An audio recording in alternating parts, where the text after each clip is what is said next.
Děkuji.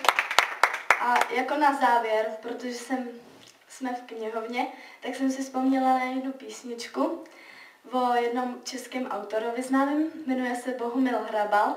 A protože jsme na něj měli ve škole takový referát, tak jsem ještě s pomocí 2 kamarádek jsme na něj složili vlastně o jeho životě písničku.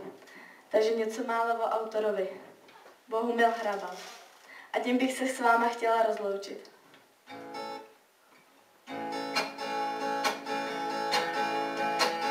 Bohumil Hrabal spoustu knížek napsal.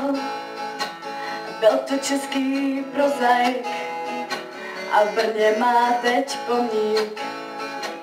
Některé knihy byly zfilmovány, za některé dostal fakt super ceny.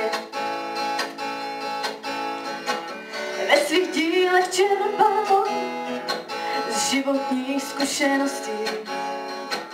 Ve škole neměl moc velkých znalostí. Jeho život byl zvláštní, ale my nemůžeme zacházet do tolika podrobností. Vytvořil literární díla i triviální a jeho dílo je i v zahraničí populární. No a taky jeho svatba s Eliškou Plebovou. Tleskali v ní prožil čas života nemalou. Ve svých dílech čerpal z životních zkušeností. Ve škole neměl moc velkých znalostí.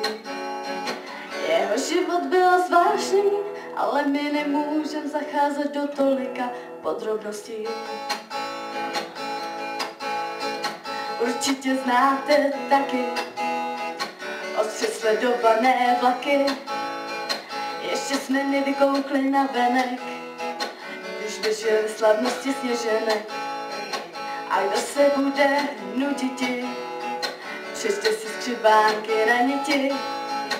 Už to má za sebou spoustu let, kdy vyšlo dílo Můj svět. A pomalu to můžem ukončit, co jsme chtěli říct, jsme řekli. A spoustu čtenářů tím přesvědčit, aby jeho díla četli. Jde o velkého autora a od nás to byla jen malá podpora.